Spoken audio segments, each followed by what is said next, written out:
Hello, friends. I don't know if the same thing is happening in your grocery store as it is in mine, but lately when I go in and get carrots, I have to buy a 10-pound bag. There's nothing else. All I have is those little teeny, like sandblasted cocktail carrots, and I can't get anywhere with those.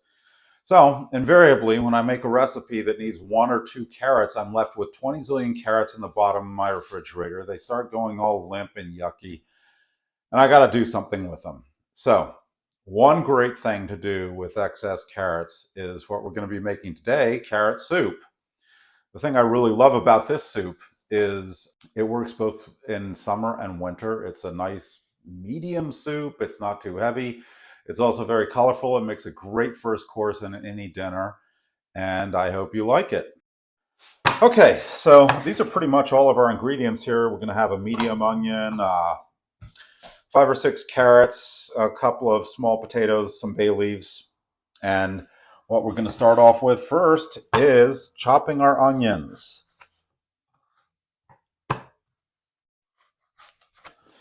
And this doesn't have to be anything special. Just get a nice little chop on them there.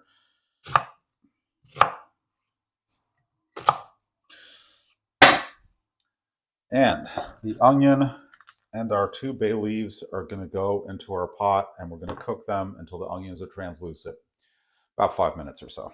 Next, we're going to dice up our potatoes and carrots, and when I do this, I like to try and get all the slices as even as possible, because in that way things cook up a lot more evenly than if you have large carrot slices and small carrot slices, that kind of thing going on. So I just come down here and chop the first part of the carrot. Then when we get out into the wider part, and this one isn't that wide really, but then we come along here, slice up some more.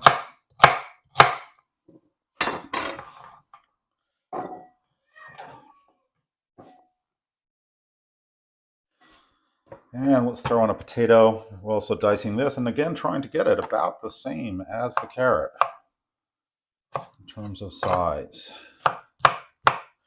Nothing special here. Can't get it exactly perfect. It really doesn't matter. Okay, so we've got our onions, bay leaves, and a little bit of butter going for about 5 minutes until the onion is clear. You can see it has a really nice color to it. Okay, so we've added our potatoes and our carrots to our onion, bay leaf, and butter mixture. I'm just going to get those all sort of coated in there.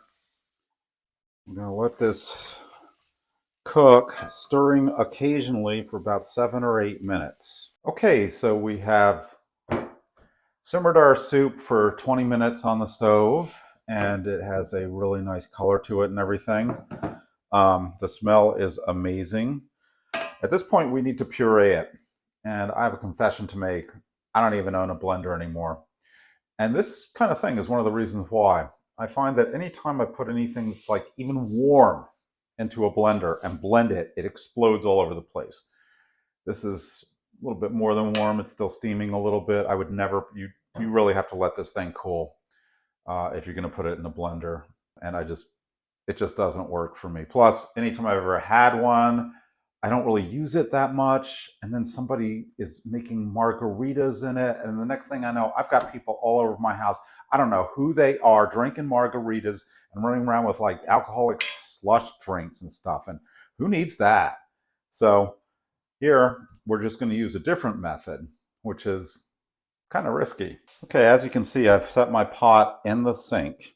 And the reason for that is if this starts splattering around, this gives me some hope of not covering the kitchen and things. I've also got my handy dandy immersion blender. And so I'm going to stick this in and hope for the best. Oh, God, it's so noisy. Yep, there you go. Yep, I dosed myself there.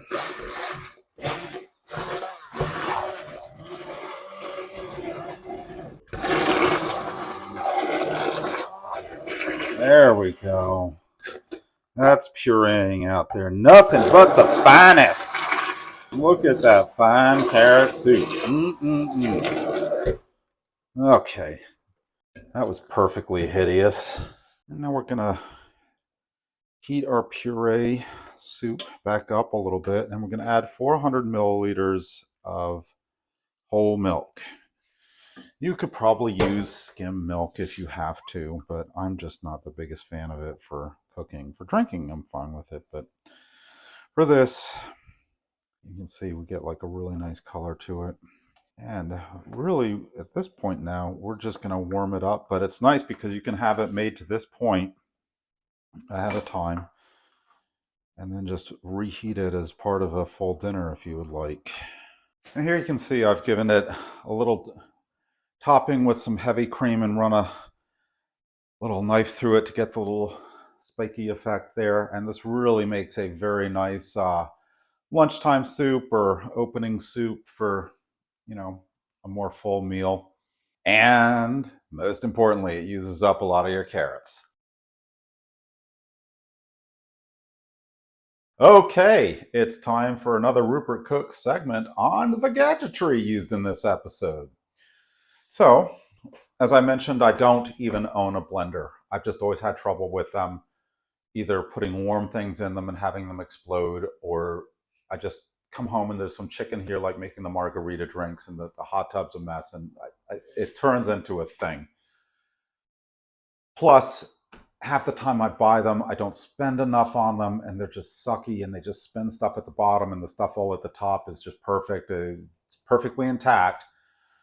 I know about the Vitamix ones that are, you know, I don't know, what are those things, like $400? Those are a beautiful machine. I just can't face it. So I used, yet again, from one of my favorite manufacturers, Cuisinart, the Cuisinart Immersion Blender. This thing is fantastic. I did not think, I got this as a Christmas present years ago, and I didn't think I would use it nearly as much as I do, but I use it a fair amount. You know, I wouldn't say I use it every week. Like, I don't know, every few weeks I whip this thing out. It does not substitute for a blender. You cannot make the slushy margarita drinks, the frozen margarita drinks. No, you can't make those. That's a feature in my book. No crazies running around. See, this comes right off and you just wash it. None of this can go in the dishwasher, I don't think. But beautiful. Store's really nice and small. That's great.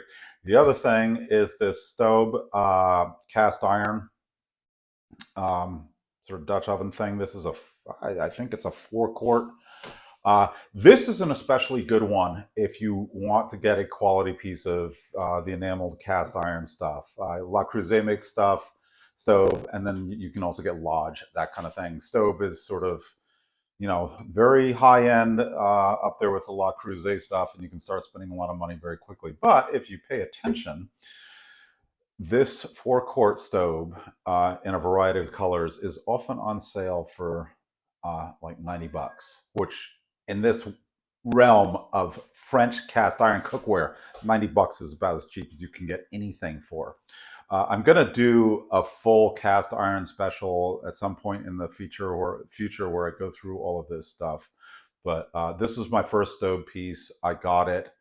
I absolutely love it. Just fantastic for the money. If I know, you know, and I actually might even use this 4-quart more than any of my other cast iron stuff that I do. But just fantastic, and they come in a variety of colors that are all beautiful. A nice thing about the enameled cast iron is you can like take it off the stove or out of the oven and bring it right to the table, and it has a nice look to it, so it works great as a serving dish as well. But at any rate, my cat is calling me. Thank you for joining me once again. This is Rupert Cooks. Please like and subscribe if you want to see more of this sort of thing. Thanks again. Bye.